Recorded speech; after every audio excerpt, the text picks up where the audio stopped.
Meu pensamento voa, meu pensamento à toa, meu pensamento voa com você.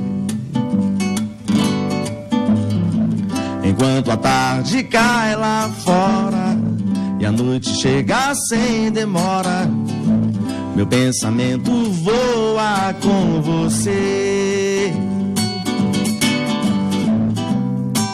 Que saudade, que vontade de te ver. Que saudade que me dá, yo, yo, yo, yo. Que saudade, que vontade de te ver. Que saudade que me dá. Então volta pra casa, uê, tcharauê. Que delícia! Marcelo Dornelles. Opa! Que delícia poder ouvir essa música gostosa nessa noite de quarta-feira. Obrigada pela presença, Marcelo. Muito obrigada. Sempre viu? um prazer estar aqui. Bom, Marcelo Dornelles já veio em outras oportunidades também ao programa. Ele toca MPB, tem um repertório inclusive próprio. Já lançou 3 CDs, né, Marcelo? Isso, são 3 CDs gravados e agora uma coletânea que contém músicas desses 3 discos que eu lancei na internet e estou divulgando o show aí do dia 6 de setembro no Divino Gastro Club. Ótimo. Marcelo Dornelles e banda lá no Divino, em São José. Ah, lá em São José? Que horas que vai começar o show? Começa às 11h30 da noite.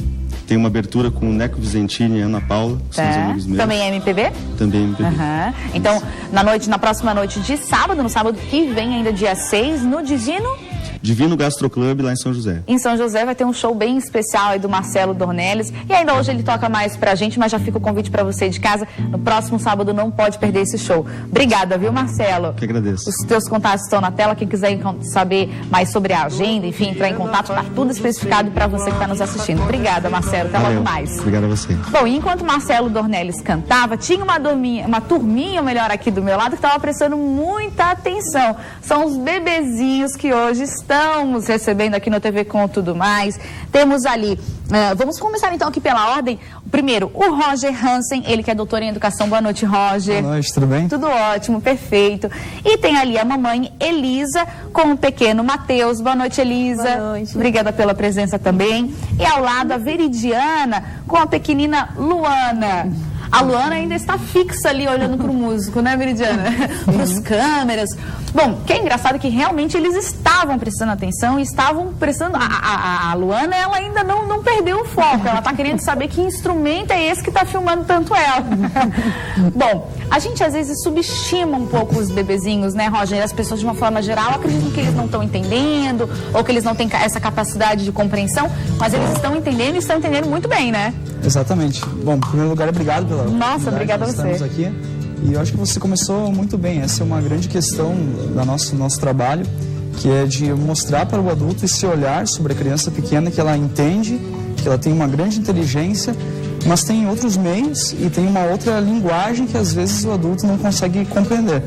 Então seria até uma questão de perspicácia, de um meio comum para que esse adulto também compreenda a criança. A criança tem que ter meios para se desenvolver, para se manifestar, mas o adulto tem que estar preparado para perceber isso, Roger? Exatamente. Eu acho que isso é uma grande questão, uma questão fundamental, que o adulto possa preparar o que nós chamamos de desenvolver o seu olhar, que é trabalhar uma forma de enxergar a criança pequena como alguém que tem necessidades próprias, de respeitá-la e aprender a como interpretar essa linguagem que é própria dessa fase da vida humana. Inclusive, nesse momento, a Luana e o Matheus, eles estão interagindo e estão interagindo muito bem, né, mamães? Às vezes os adultos têm dificuldade para compreender os sinais das crianças, mas vocês, como mãe dos pequenos, devem perceber que às vezes entre eles tem uma comunicação incrível, né? Vocês percebem isso? Como é que é esse dia a dia? Tanto na mesma turminha, né, que eles estão acostumados, como quando a gente passa pelas outras turmas, seja os menorzinhos ou os maiores.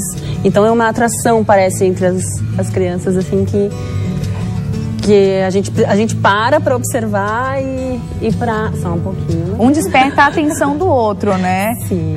Bom, o Matheus tá louco pra pular ali na nossa mesa de vidro, mas realmente não é o caso, Matheus. Vidro não, né, amor? E a mamãe Viridiana, mãe da Luana? A Luana ainda é piquitica, né? Ela tem 10 meses apenas, mas você percebe que até por meio das próprias outras crianças que são um pouquinho mais velhas, a Luana também aprende bastante, mamãe? Também. A gente nota, até esses dias eu levei ela para uma consulta e tinha umas crianças de uns 8 anos, 9, 10. E ela já fica encantada e quer estabelecer uma comunicação, né? É instantâneo, né? É instantâneo, Bom, mesmo fora da escola. Roger, tem um método educacional que a gente vai falar agora sobre isso, que é o método Pickler, que ensina, ou melhor, prepara os pais exatamente para compreender cada tipo de sinal. Como é que isso é desenvolvido no dia a dia? Exato. Bom, em primeiro lugar, a gente precisa fazer isso que nós comentávamos há pouco, que é trabalhar com os adultos, tanto os pais quanto os educadores das crianças, para que eles possam compreender essa visão diferente da criança, uma visão de respeito que envolve uma compreensão de uma linguagem com a criança. Então, isso depende de uma educação intelectual, de aprender princípios, mas como nós falamos, depende de cabeça, de mãos e de coração, quer dizer, o adulto aprender conceitos, princípios importantes teóricos, estudar para isso, ele tem um sentimento profundo para se relacionar com a criança e treinar as suas mãos, porque a forma como ele toca, a forma como ele olha, as mãos, o toque, o olhar são ferramentas educativas que o adulto precisa aprender a comandar para se relacionar bem com o bebê. Olha que interessante. E realmente, né, mamães, a gente vê às vezes, quando a gente está um pouco agitado, um dia difícil, estressante, e a gente fala num tom alterado, ou pega a criança com um pouco de pressa, de uma forma mais brusca, eles já sentem. Vocês percebem isso? Sim. Interação no nosso tom de voz. Se por qualquer motivo a gente acaba pegando de uma forma mais brusca ou inusitada, o que ele se assusta não por qualquer momento, né, qualquer situação. Então, aí a gente, né, para tudo para reacalmar, né, a gente se acalmar e por consequência eles também, né, vão se acalmando. E às vezes tem aquele chorinho sentido, né, mãe? Aquele choro que a gente percebe que a criança tá magoada. Às vezes a gente, nada, deixa chorar que isso é pra abrir o pulmãozinho. Mas a gente sabe, quem tem um pouco mais de instrução, como vocês acabaram procurando o método, vocês sabem que realmente tem um sinal, tem um sentimento nesse choro, né? Bom, Roger, inclusive falando nesse aspecto, às vezes a gente negligencia os sinais que as crianças passam, né? Exato. Essas emoções e tudo mais. São só bebês. O bebê não tem que reclamar, tem que fazer o que tem que ser feito. Quando vocês aplicam o método Pickler lá na escola, vocês, claro, têm a rotina com as crianças, né? Aí a gente pode falar um pouquinho do diferencial do dia a dia, mas vocês também fazem um trabalho com os pais? Com certeza, nós temos todo ano, nós temos pelo menos 1, 2, até 3 vezes no ano alguns workshops, como nós chamamos, que são de instrução para os pais. Até para que haja uma coerência entre o que ocorre na escola, a forma de trabalhar com a criança e a forma como os pais trabalham com a criança em casa também. Então é uma parceria que precisa existir, de muita unidade entre a família e a escola. E despertar isso que nós falávamos agora há pouco, que apareceu nas suas palavras também, que é uma sensibilidade do adulto para entender esse mundo da criança que é muito suave. É verdade. E nós acabamos atropelando, às vezes, esse mundo da criança por não perceber certos sinais muito sutis que eles nos passam, do que eles querem, das suas intenções. E ser capaz de desenvolver essa sensibilidade é a chave para um trabalho humano com uma criança pequena. Isso já desenvolve adultos, né, crianças, adolescentes e, por consequência, adultos mais independentes, que conseguem se expressar melhor, se sentir mais respeitados em sua individualidade? Sem dúvida nenhuma. Há muitas pesquisas que mostram isso, dessa forma de trabalho, pesquisas longitudinais que mostram dessas crianças quando ficaram com 10, 15, 20 anos de idade, se tornam adultos mais independentes, se tornam adultos capazes de ter relações afetivas mais estáveis, mais duradouras, e também quando se tornam adultos maduros, as pesquisas mostram isso, se tornam pais e mães mais afetivos capazes de nutrir laços mais fortes com os seus próprios filhos também. Nossa, muito interessante. Inclusive, a gente está vendo imagens agora na tela, fotografias de como é a estrutura da escola. E vamos explicar um pouquinho na prática, como é que vocês desenvolvem isso com as crianças? Você bem dizia que tem momentos com os pais que vocês os reúnem para, digamos, passar o beabá desses sinais que as crianças passam, né? Mas em relação ao dia a dia, a rotina das crianças, qual o diferencial de manter um bebezinho no berçário da escola de vocês e fora? Claro.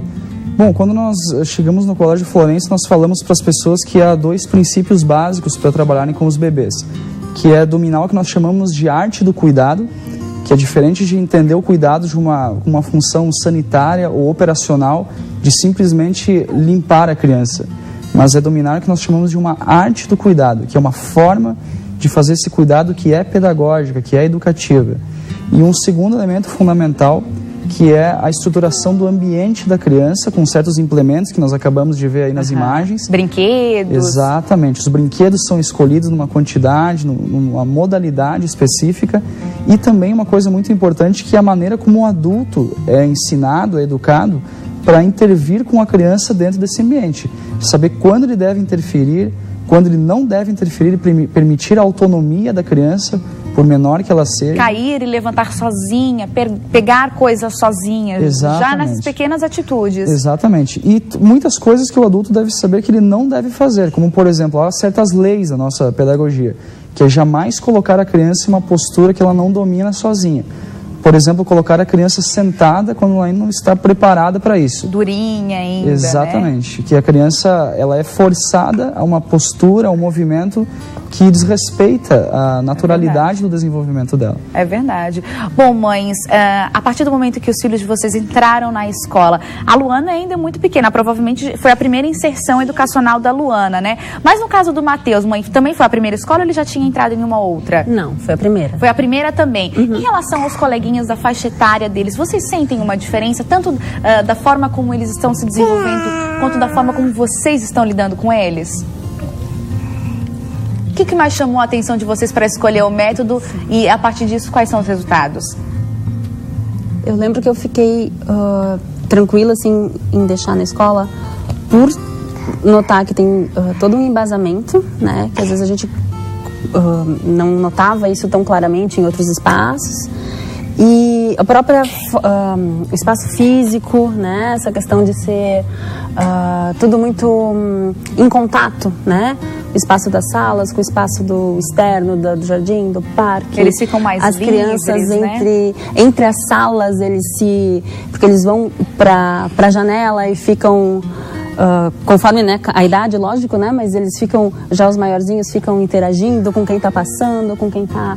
Então é tanto entre o próprio grupo, como com os adultos, os funcionários da escola como um todo. Já tem uma interação diferente. A Luana já está se desenvolvendo de uma forma mais rápida, mamãe? Sim, sim. Desde o início. A Luana, na verdade, está lá desde os 5 meses. Então, o que a gente vem notando é uma agilidade nos movimentos, né? Ela tem bastante noção de espaço, não é aquela criança desengonçada que de repente está rolando e bate nos móveis. Ela até tem um móvel que eu até não coloquei muita proteção na sala, mas ela sabe exatamente qual é o espaço dela e dali em diante, perto do móvel, ela começa a rolar devagar. Opa, já se adapta aqui. Com o meio e sabe lidar com os obstáculos, ela sabe os limites, né? Tem noção de espaço. Ótimo. Com certeza, é bem bacana. Bom, esse é um assunto que dá água na boca realmente de conversar, ainda mais perto dessas fofurinhas. Tenho certeza que você que é pai, você que é mãe, ficou ainda sedento por mais informação. E para isso, rapidamente vou passar o serviço. Está acontecendo até amanhã no Shopping Iguatemi, né, Roger? A Mostra Show de Educação, em que o colégio de vocês está presente para passar todas essas informações. A programação completa, enfim, amanhã é o último dia, Exato. É a última oportunidade realmente para visitar, mas as informações estão em qual site, rapidamente, para quem está em casa se informar melhor? Para você se informar, pode entrar no site, que é www.colegioflorença.com.br, ou ligar para a gente, que é 32331686, ou ir até o Shopping Iguatemi. Até amanhã, quinta-feira. Visitar a mostra, exatamente. Opa. Então ficou aí o convite, muito obrigada pelas informações, obrigada mamães por ter trazido os bebezinhos, já está na hora de ir para casa dormir, vou deixar vocês descansarem. TV Com Tudo Mais faz uma breve pausa e na volta vamos falar sobre gastronomia.